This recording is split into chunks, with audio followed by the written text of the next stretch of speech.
Hi everyone, in this video we are on page 8 of the note packet and we're going to be continuing with those double angle identities. So looking at example 2, we know that sine of theta is equal to -1/2. We know that cosine of theta is less than or equal to 0. We want to find the tangent of 2 times theta. So let's first find that double angle identity for tangent. So as soon as we see that double angle, the 2 theta, we are going to expand it to the right side. So it's not as simple as just taking 2 times the tangent. 2 inside the tangent function yields to this expansion. So 2 tangent of theta all over 1 minus tangent squared of theta.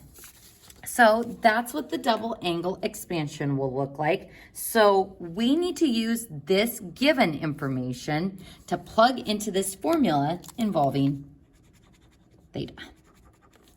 So do we currently know what tangent of theta is? No.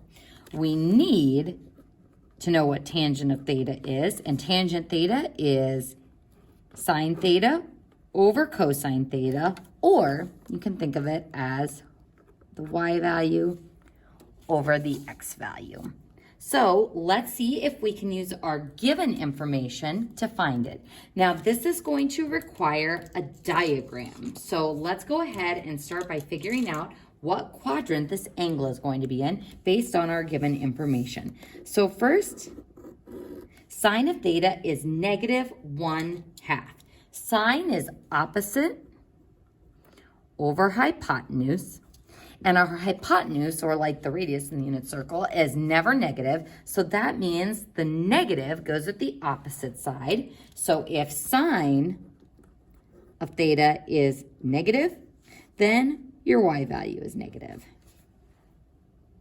So negative y value means we're either in quadrant 3 or quadrant 4.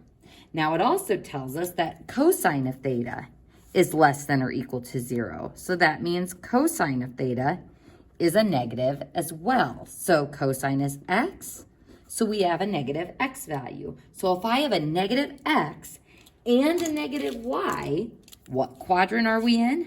We are in quadrant 3. So I'm going to go ahead and draw my diagram for this quadrant 3 angle.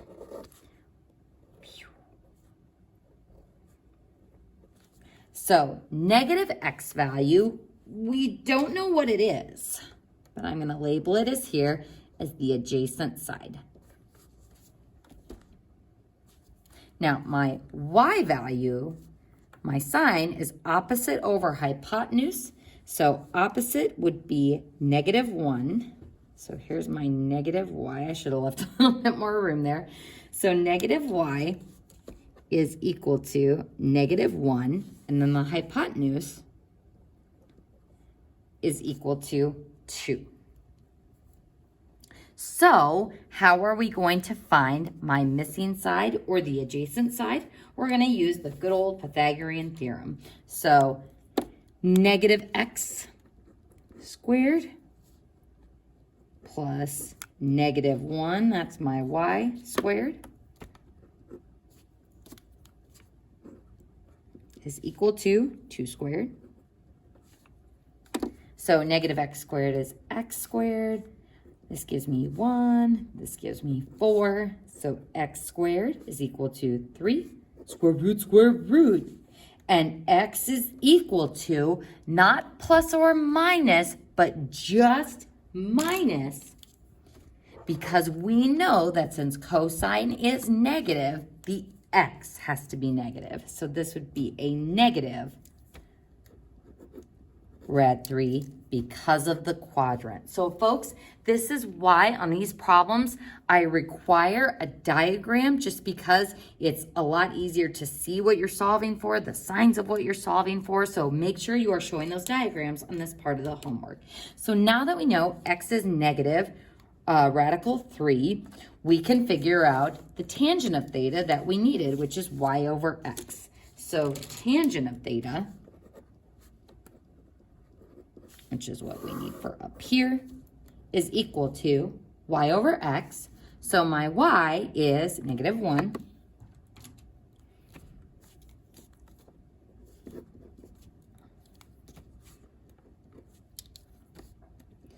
And my x is negative rad 3. So what's going to happen to those negatives? They're going to cancel. So 1 over rad 3. And what are we going to need to do with this expression? We're going to need to rationalize that denominator. So I'm going to go ahead and times by rad 3 over rad 3. And that will give me rad 3 over 3. So that is what tangent of theta is equal to, which is what I'm going to use in that double angle formula. So tangent of 2 theta, double angle, is equal to 2 times the tangent of theta, which we have established is rad 3 over 3. And then all over 1 minus tangent squared theta. So tangent squared would be rad 3 over 3 squared. And I can't emphasize enough the importance of PEMDAS again. So when I go to simplify this, folks, am I going to multiply the top and the bottom of this fraction by 2? No, this is 2 over 1. So when I multiply straight across, we get 2 rad 3 over 3 on the top. Then this is all over. Following PEMDAS, we're going to take rad 3 times itself, which gives us 3. And then 3 squared is 9. But notice that that minus sign stays in front because we do the square before we do the subtraction. So now 1 minus 3/9 or 1 minus 1/3 would be 2/3. So 2 rad 3 over 3 divided by 2/3. And again, we're doing this all by hand. We can use our calculator to check, but I want you to really work on all of those fraction rules. Now, since I'm dividing by a fraction, we're going to change this using keep, change, flip to be multiplying by the reciprocal. So I'm going to go ahead and rewrite that out down below. So 2 rad 3 over 3 times 3 over 2. We can cross simplify the 3's. We can cross simplify the 2's. And our final answer, tangent of the double angle, or 2 times theta, is equal to rad 3. Whew.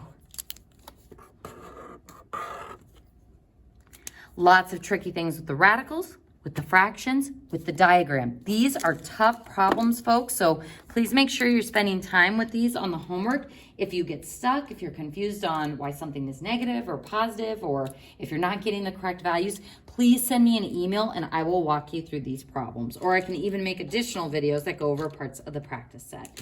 So we're gonna go ahead and box this part off because our next example is its own problem.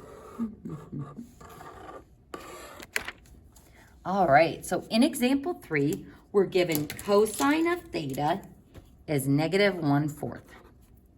Notice that we are not given what sine is or even the sign of it like we were in the last problem. So I'm only given this one given piece of information, which makes finding the quadrant impossible. So that makes me a little bit nervous.